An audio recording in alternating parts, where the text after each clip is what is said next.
Alguna vez leí que la esperanza es más fuerte que el miedo, y hoy debo reconocer que es un hecho. Esta frase sintetiza perfectamente lo acontecido en nuestro país. La emoción dominante entre los votantes de Pedro Castillo fue la esperanza, y es la que se ha impuesto al miedo insuflado desde las filas fujimoristas. Finalmente, Pedro Castillo Terrones fue proclamado presidente electo del Perú, lo que da un vuelco al sistema político dominante del país, y a partir del 28 de julio le otorga un mandato de 5 años para reformar todo el Estado. La victoria de Pedro Castillo lleva a un líder de izquierdas al mando de un país roto por la desigualdad, montado en una ola de descontento colectivo por la corrupción y la desigualdad desenfrenada, y abre una posibilidad que ha embargado de esperanza a millones de peruanos y a las élites del país de temor. El resultado representa un rechazo evidente al statu quo del Estado, que durante el último cuarto de siglo se ha definido por una visión centralista y por una adopción de la globalización y del neoliberalismo que muchos peruanos sienten que no les ha servido de nada. Las promesas centrales de la campaña de Pedro Castillo: acabar con la corrupción, reducir la desigualdad, impulsar un referéndum sobre una nueva constitución y abordar la pobreza generalizada del Perú, fueron muy populares entre los votantes, pero que acarrean preguntas que él y su nuevo gobierno podrían tener dificultades para responder. ¿Cómo pagará su ambicioso plan de programas sociales sin gastar en exceso y dañar la economía? ¿Cómo librará a su gobierno de funcionarios corruptos cuando quizás algunos de ellos fueron parte de su campaña? ¿Podrá hacer mella en la delincuencia? ¿Cómo encaja constitucionalmente el cambio de la Constitución? Y sobre todo, ¿cómo gobernará Pedro Castillo, un político con tendencias a menospreciar las críticas de los medios? Al final, el deseo y la esperanza de un cambio en el país pesó más que cualquiera de las dudas y los miedos que el candidato pudiera haber inspirado. Pero hay que dejar una cosa muy clara: los resultados de estas últimas elecciones no son una aprobación de ideologías, sino exigencias de un cambio, un cansancio que siente la gente que espera respuestas que simplemente nunca llegaron. Es lo que hay, amigos. Hoy comentamos la proclamación de Pedro Castillo como nuevo presidente electo del Perú y lo que ello significa para el país. Acompáñame.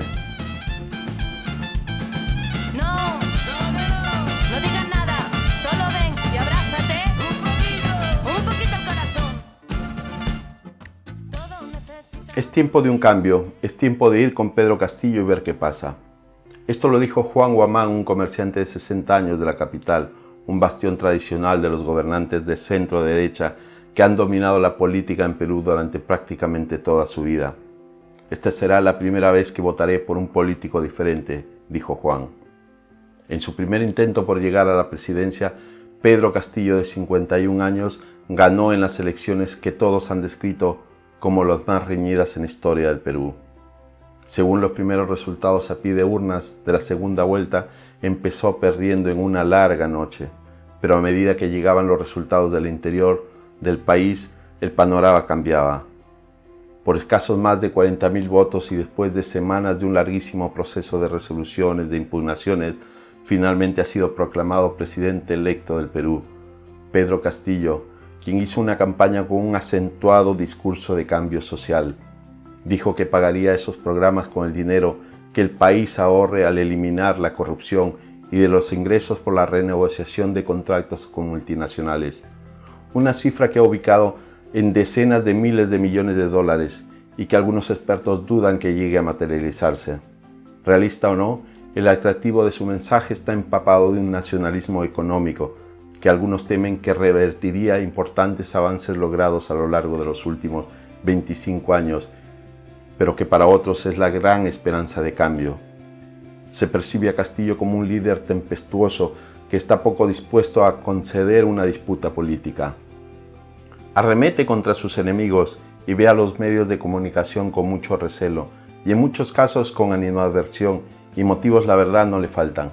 La prensa nacional, es decir, la limeña, se posicionó claramente a favor de su contrincante Keiko Fujimori e impulsó una campaña sin precedentes en contra de un candidato. Incluso si el descontento que impulsa el ascenso de Pedro Castillo es en gran parte el resultado de los problemas nacionales, el nuevo presidente tendrá la presión de tomar una postura más conciliatoria. Recuerden, ha ganado por escasos 40.000 votos y tiene que gobernar para todo el Perú.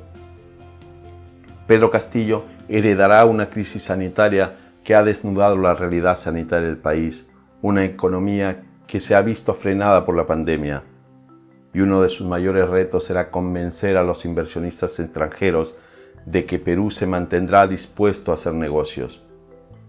Si él fracasa en convencer a los mercados de que su política no les afectará o hace cambios abruptos a la política económica actual, el país podría batallar por lograr recuperarse a valores pre-pandemia.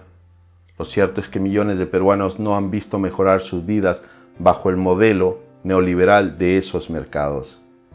Existe evidencia de que Pedro Castillo sabe lo que está en juego, aunque sus opositores lo han pintado como un radical similar a Hugo Chávez. Pedro Castillo ha prometido no elevar la deuda del país y mantener relaciones cercanas con los mercados, países e instituciones internacionales.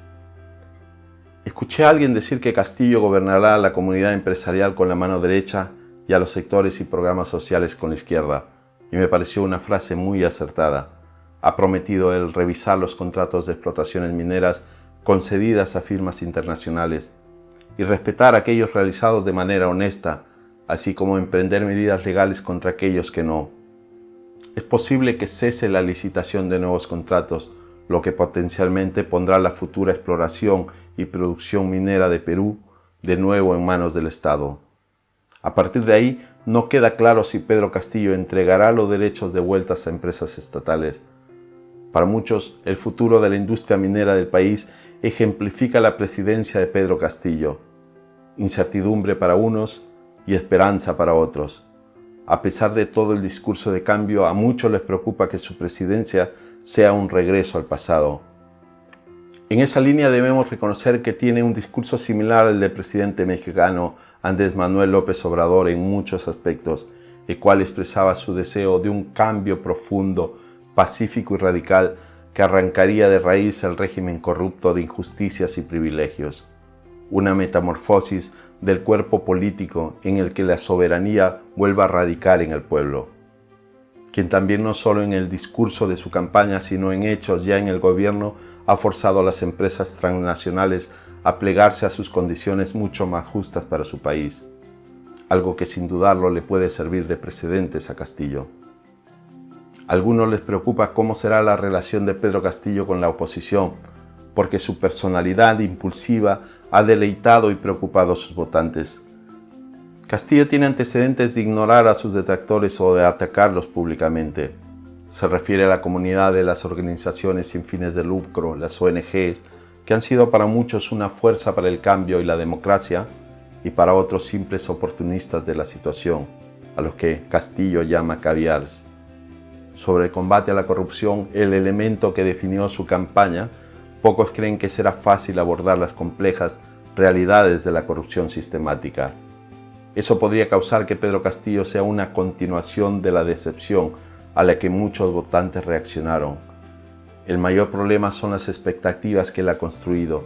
El problema será lo que no sea capaz de hacer. Hay personas que esperan muchísimo y también muchos que esperan lo contrario, verlo fracasar para poder volver a tener el poder. Estas elecciones han generado un Congreso muy fragmentado en la cual es probable que Pedro Castillo tenga muy difícil el poder para promulgar sus políticas y requerirá de mucha habilidad política para consensuar sus propuestas. Pero sin dudarlo, él es consciente de todos estos retos y tiene la oportunidad de hacer historia y lo sabe. Está en él el de aunar a todos los peruanos más allá de ideologías en una sola causa. Hacer del Perú un país digno, que se sienta orgulloso no solo de su pasado, sino sobre todo de su futuro. Es lo que hay, amigos. Si te ha gustado, dale like, compártelo, suscríbete y nos vemos pronto en un nuevo vídeo. Hasta la próxima.